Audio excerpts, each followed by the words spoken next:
Every day around 3:15 p.m., right after the last bell rang at Maplewood High, this older guy would take his time walking through the little park next to the school. He would take a seat beneath the large maple tree on that ancient wooden bench. His name was Mr. Harold Mitchell, though hardly anyone knew that. To most students and locals, he was simply the man on the bench.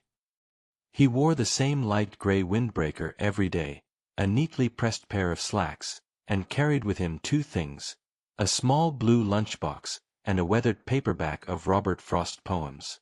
He never ate from the lunchbox. Instead, he would open it slowly to reveal a folded napkin embroidered with the letter E, and a fading photograph of a smiling woman in a floral summer dress. Some said he was a retired teacher.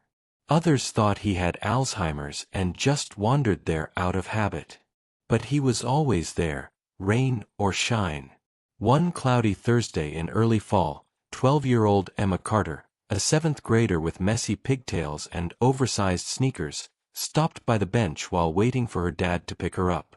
She had noticed Mr. Mitchell before, always quiet, always alone. That day, curiosity beat shyness. She walked up to him and asked, "Hi, do you live around here?" Mr. Mitchell smiled gently, his face lined like an old leather book. "Just a couple blocks down. But my heart lives right here." Emma blinked. "Why?" "I'm waiting," he said, his voice soft and slow. "For who?"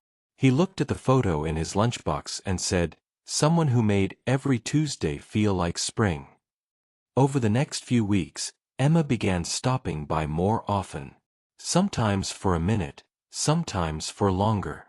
She brought him pumpkin muffins from the cafeteria. He taught her a little about poetry. "Why do you always read Robert Frost?" she once asked. He replied, "Because Frost knew what it meant to walk a lonely road and still find meaning in the silence." One day, Emma asked, "Who's the lady in the picture?" "That," he said, smiling, "is Eleanor. My wife. My best friend. My Tuesday. Tuesday. That's the day we met, the day we got married, and the day she left this world." Emma learned that Mr. Mitchell and Eleanor had been married for 40 years.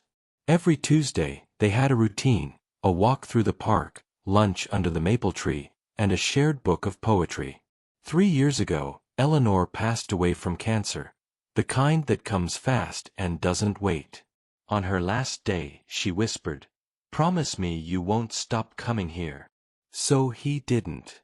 As fall turned to winter, Mr. Mitchell began to slow down. His hands trembled more. He walked with a cane now. But he was always there. Same time, same bench. Emma began bringing hot cocoa in a thermos. One day, she handed him a hand-knitted scarf her mom had helped her make. Mr. Mitchell's eyes welled up. "This is the warmest thing I've felt in a long time." "You're my friend," Emma said proudly. He gently patted her hand. "You're mine too." Then came a bitter cold Monday in January. Emma waited by the bench. No one came. Not Tuesday. Not Wednesday. By Thursday, she asked her dad to help her find him. They went to the small assisted living building down the street. The nurse at the desk looked up solemnly. "Mr. Mitchell passed away in his sleep 2 nights ago." Peaceful. Quiet. Emma stood there frozen, her heart caught in her throat. The nurse handed her a small, cloth-wrapped package. "He wanted you to have this." It was his blue lunchbox. Inside, the photo of Eleanor, a peppermint candy, and a folded note that read, "To Emma. You reminded an old man what kindness looks like. Keep sitting beneath trees. Keep asking questions. Love deeply. And never stop waiting for Tuesdays. Mr. M." Weeks later, the school hosted a community gathering in the park. Emma stood near the bench, holding Mr. Mitchell's poetry book. A new brass plaque had been placed under the maple tree. In loving memory of Harold Mitchell. He waited with love, beneath the leaves, for a promise never broken. Emma visits the bench every Tuesday now.